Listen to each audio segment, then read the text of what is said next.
We have a big Cass heel turn, ladies and gentlemen, and I think everyone pretty much seen it coming at this point. Now, over the past, I have shit on Enzo, Mori, and Big Cass. Was Raw in general good? It was a mixed bag. However, I will say this.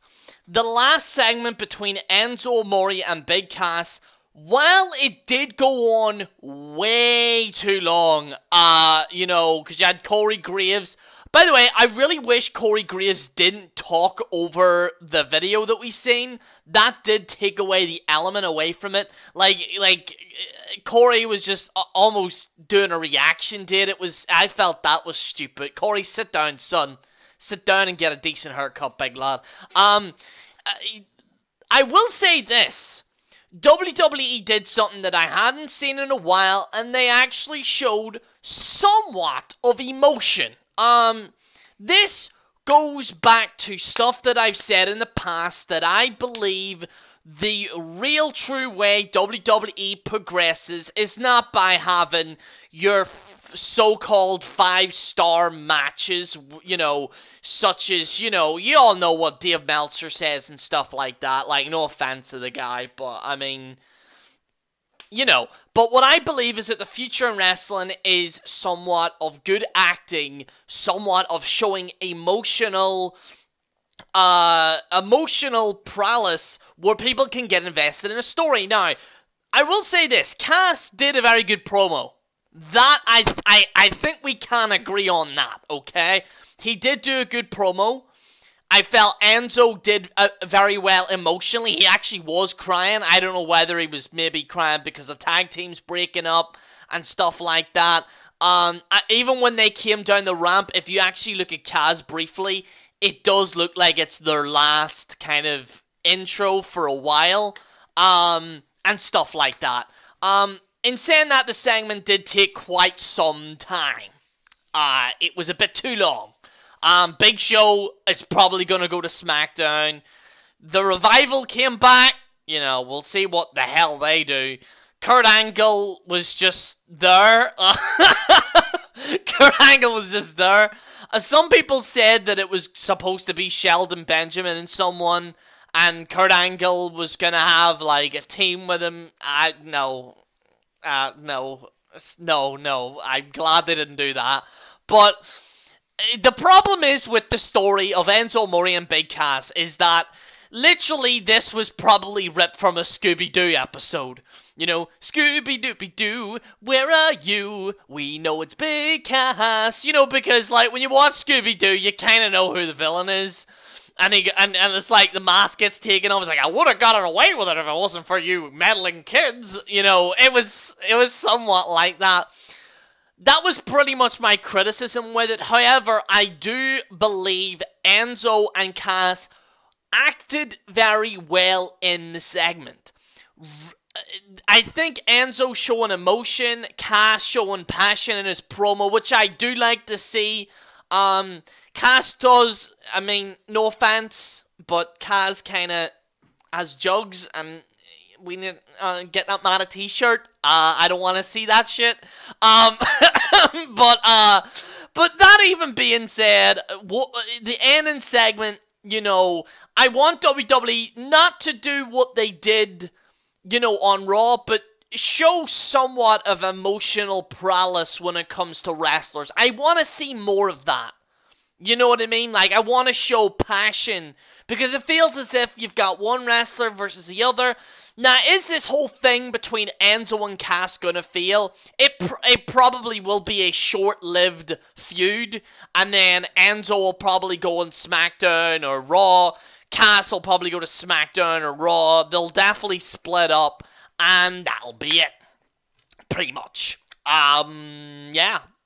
Pretty much, yeah, that's pretty much what's gonna happen.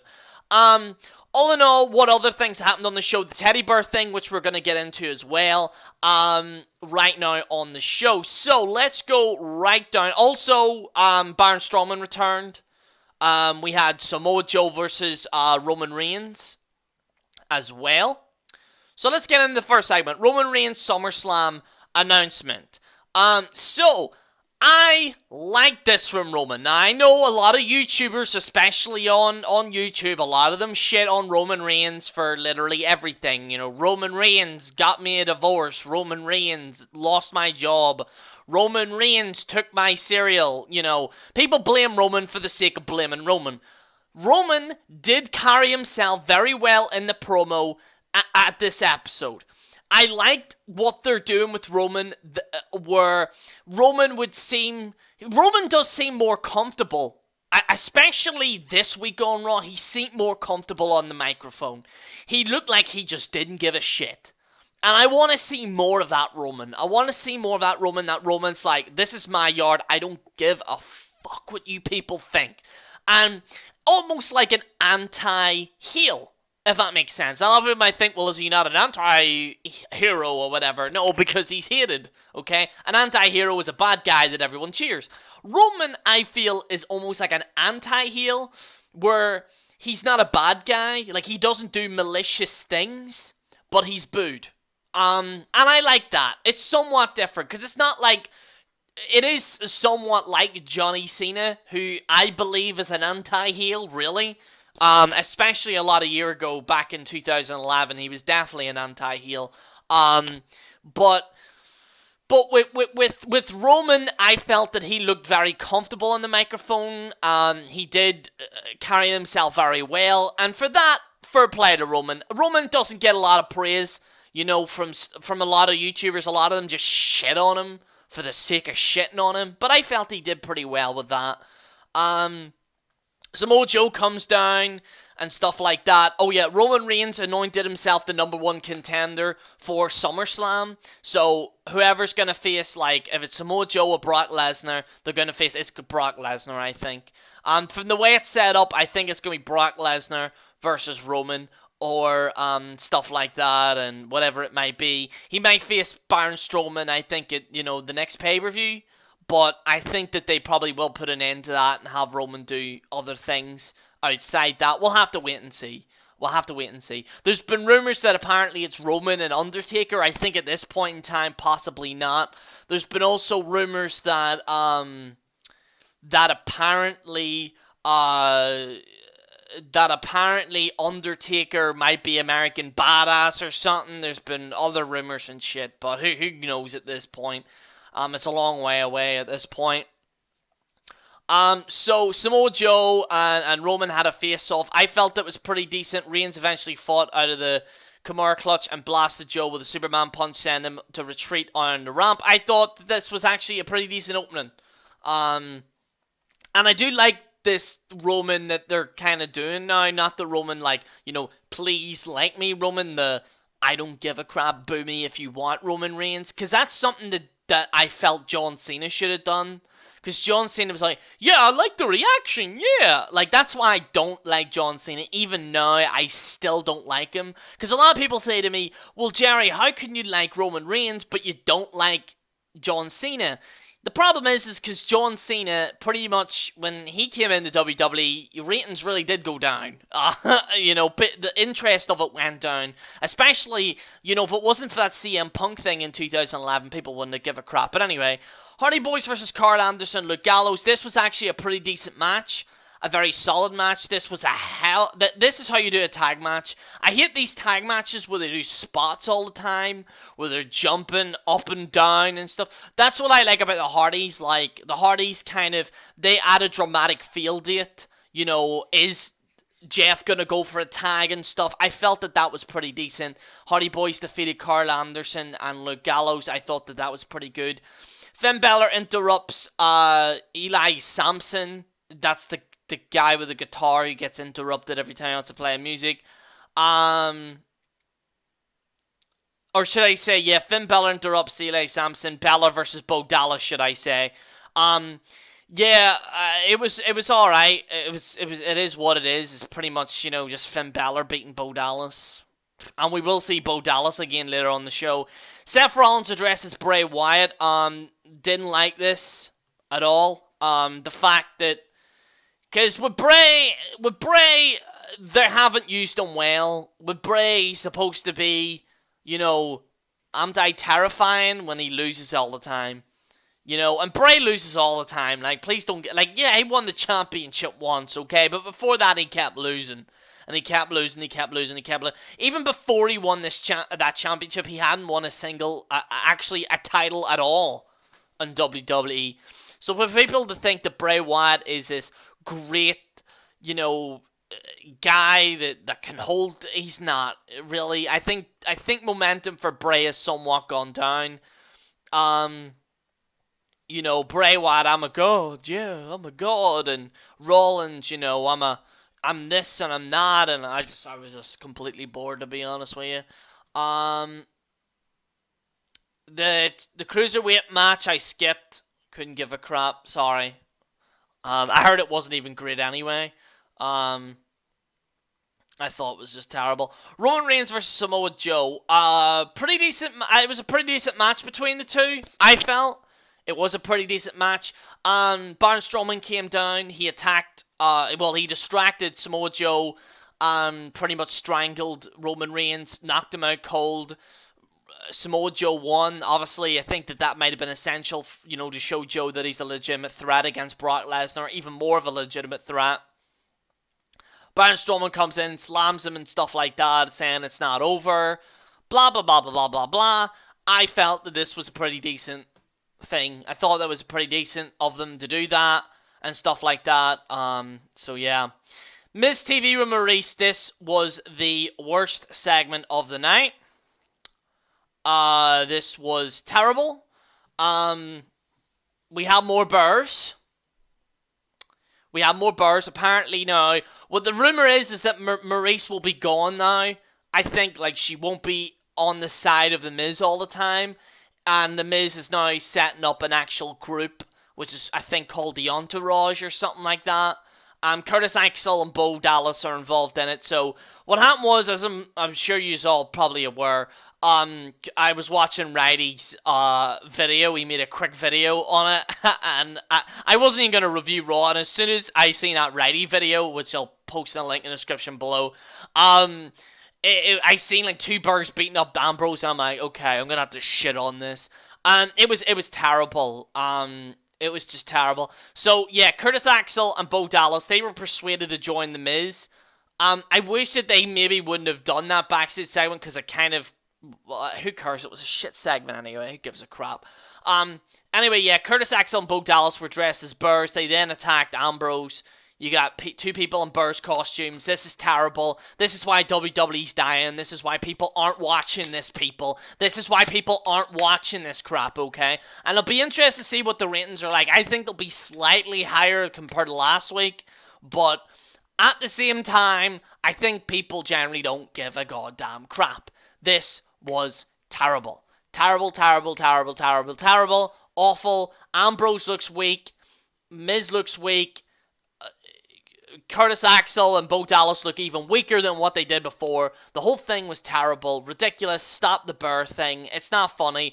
Why would you do this when this got the lowest rating on Raw? Wouldn't you try and stay away from this Burr thing? My God, it was terrible. Terrible, terrible, terrible. Titus O'Neil and Apollo Crews versus Sheamus and Cesaro wasn't a great match, to be honest. Was not great, to be honest with you. It didn't help O'Neil or Crews either, to be honest. I thought it was awful. Worst match of the night goes to Sasha Banks and Nia Jax. Not because of them two, because it was all this interference. It was just a complete mess. I seen a bit of it. It was horrible, absolutely horrible, and it was just terrible. Really, it was just awful, to be very brutally honest. Kurt Angle cracks the case. I've already kind of gone into this, but you know, you all know what the deal is here. Big Cass is now a heel. He turned on Enzo Amore. People are upset that Enzo Amore and Big Cass didn't win the tag titles. There's a chance they'll probably come back. This will probably end up, I think the feud itself might end up in a failure, and then they might revert back to them to becoming a tag.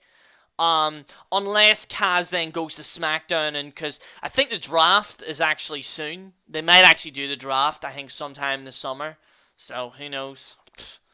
Who knows? Who really gives a shit, really? Honestly, like I said, I felt that the segment went on too long. Some of the stuff that they did was quite cringy. Corey Graves wouldn't shut up when we were trying to watch the footage. I didn't like that. But in saying that, the acting was well done by Enzo and Cass. I will say that. It was very well acted, which is something that maybe I want to see more in WWE. I want to see some emotion, really, because you could kind of feel that they didn't want to do this. But I was watching also Joe Cronin, who made a good... Well, you know, if you're an Enzo Amore and big Cass fan, I'm not, but I know Joe likes them and stuff like that. And Joe kind of made a good point where if they did this maybe a year or 2 years from now, maybe it might have worked better. There's been a lot of debate whether they should break up already. You know, it is what it is. They could possibly come back. By the way, I'll post Joe's video in the link in the description below if you want to check out it as well. So, yeah, that was pretty much it. Now, my ratings are going to be somewhat different. I usually do them from, like, 1 to 10. I'm going to bring the old system back where I'm going to give it an actual grade. I'm going to give this a C. Going to give that a big C for Cass. This would have got a D if it wasn't maybe for the somewhat well-acted segment and the Roman Reigns thing as well and the start of the show. If it wasn't for that, I probably would have given this a D or an F. But you know, this is somewhat of a... This is kind of on the shitty spectrum. This is really shitty. This is, like, terrible. It's somewhat here where shitty is. Just... straight in the middle kind of deal, just somewhat shitty. But yeah. Guys, hope you enjoyed this review. Guys, I know with the YouTube algorithm, it doesn't favor videos like myself because I don't do long videos. So guys, it would be much appreciated if you could share the video, like, and comment, on the videos.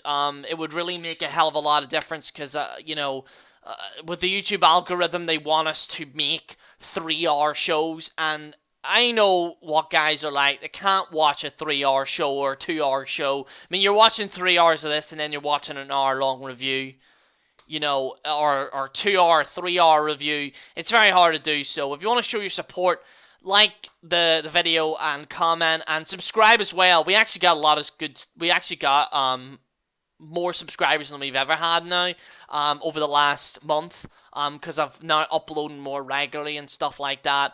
So yeah, on the road to 4,000 people. On the road to 4,000. Yeah, guys, thank you so much for watching. This is General Jerry on the General Jerry channel. Signing out.